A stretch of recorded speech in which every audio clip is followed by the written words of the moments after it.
mga ka-arc, gandang araw. Ngayon naman testingin natin yung welding machine na binigay sa atin. So yun yung NC1 na welding machine. Tapos andun din yung gear natin ng welding. Tsaka yung nandun, yun yung rod oven natin. So kung sinusubaybay nyo yung channel natin, in-unbox natin yan. At sa next na video natin, i-product review natin. At syempre hindi mawawala yung ating mga welding rod. Ito, kakaibang sizes ang meron dyan. Meron tayong 6011 na 2.5, 7018 na 3.2, 6011 na 3.2, at syempre meron din tayong mga 6013 dyan at 6010. Ito meron tayong pinakamaliit 1.6 na 6013. At syempre yung 2.5 na 6013. Meron din tayong 4mm dyan. Ito 9018 yan. So yun, nakaluto pa yung ano natin, yung electrode natin. So yung mga niluluto lang dyan yung low hydrogen na electrodes kagaya ng 7018. Yan, nakaset up na. So bali sa video na to, ang tetestingin lang natin yung ismaw. Bali pa yung ano, bago pa kasi itong unit, ngayon ko lang susubukan. At habang inaantay din natin, yan, nakaluto din yung kwan. Tsaka dapat dahan-dahan kayo dito kasi mainit to. Dapat naka-gloves kayo pag binubuksan nyo yan. Nandyan yung 7018 natin at saka yung 9018. Ito naman yung welding mask natin. Tsaka ito yung sa pangtig. So ipakita ko lang yung pangtig, pero hindi natin masusubukan. Yung sa NC1, maganda yung unit kasi mahahaba yung kable. Hindi ko lang sigurado kung gaano kahaba, pero ayan, kita naman. Siguro mga nasa 2 meters to 2 or 2.5 meters yung kable niya. At meron din siyang gulong. Ayun. Tapos yan, yung kung natin, valid dito lang tayo sa current. Tsaka tong VRD. Para kung sakaling naka-idle, hindi mataas yung kuryente. Yun yung gamit ng VRD o yung voltage reduction device. Ito namang TIG, hindi na natin pakikialaman to. Pati ito, hindi ko alam din tong high speed spot weld tsaka quality welding.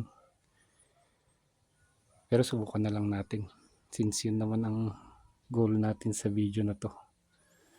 Dito yung ground clamp. Ito naman yung electrode holder. Ayan, napakaganda ng holder nya. Ground clamp. At ayan, kita naman mahaba. Estimate ko dito mga 2 meters din ang bawat isa. So ikakabit natin yan sa machine. So yan, ground yung kinakabit natin. Suksok nyo lang tapos ikot nyo. Itong binigay sa atin, pin type. Meron din yung thread type. Kagaya nito, thread yan. So twin thread lang. So ito naman yung sa holder natin. Yan. Electrode holder. Yan. So siguraduhin nyo rin na mahigpit yung ano natin para hindi nagkakaroon ng loose connection. At kung naikabit na natin, syempre power on na natin yung ating machine. So nandun sa likod yung switch. Bali circuit breaker siya.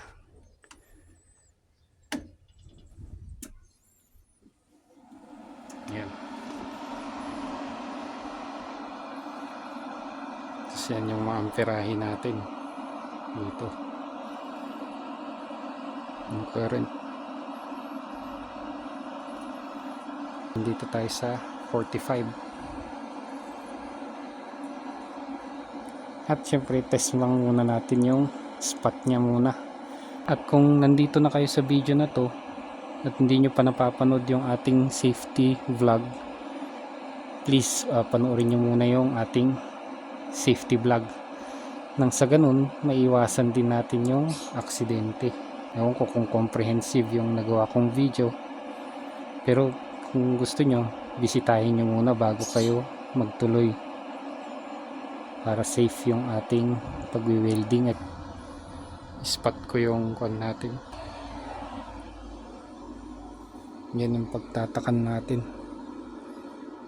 Hindi ko alam kung makukuha ng camera.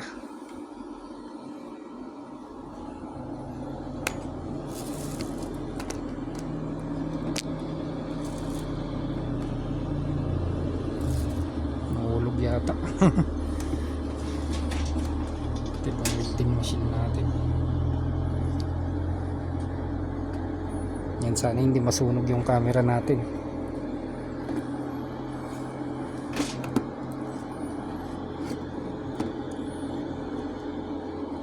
Patong ko na lang sa welding machine.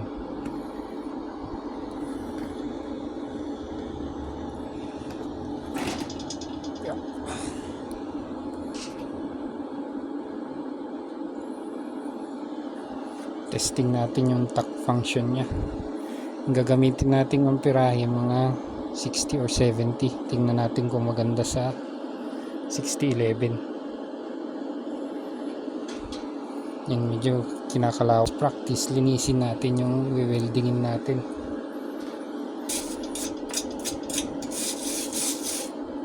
Baka mahulog yung ano natin, yung camera. Yan, subukan natin yung 65.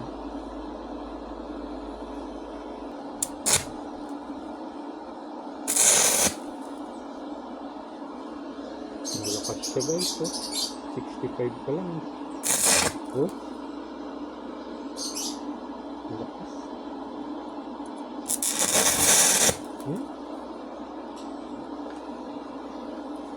Malakas siya guys, lakas ng buga. 65 pa lang yun. Yan, first impression natin sa unit. Maganda yung binigay na welding machine. Yan, oh. Yan, 60. Yan guys, yung sample tack nya, oh.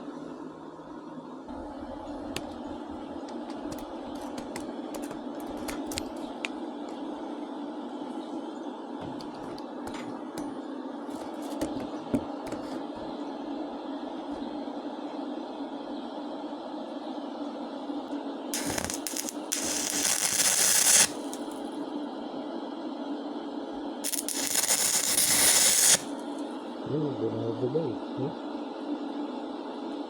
Kahit malayo pa yun ito.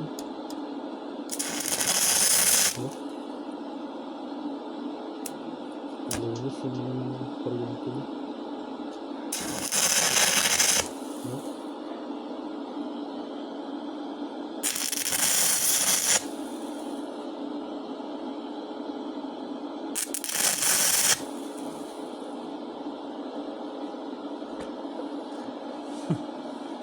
Gandang paglaruan, ah.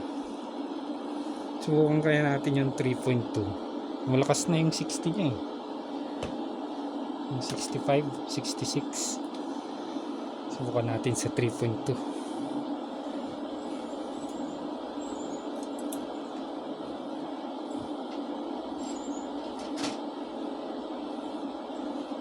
Yan, 6011, 3.2.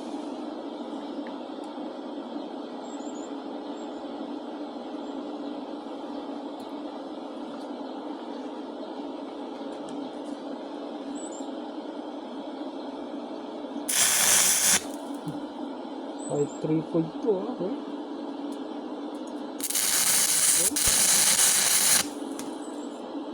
Bumubugas siya guys, 3.2 yan, ah. Oh. Nice one. Ganda nang binigay sa ating welding machine.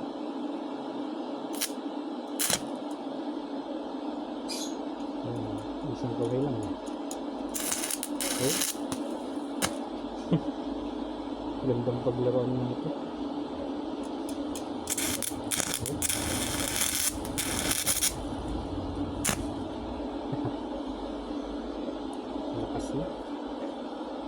subukan naman natin yung 70-80 kung kaya pa rin.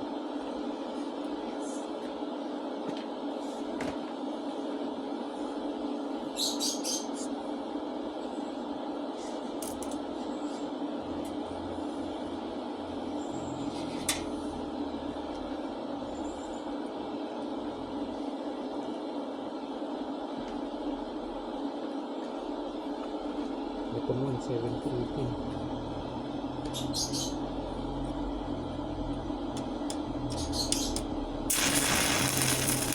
Kahit 70-80 nilipat din.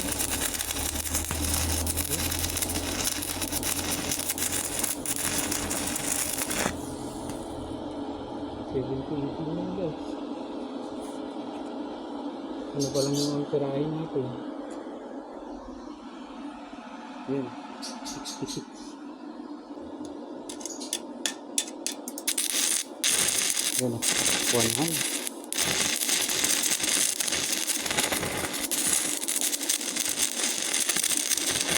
Lakas na. 70-80 na yun. 65 lang yung amperahe.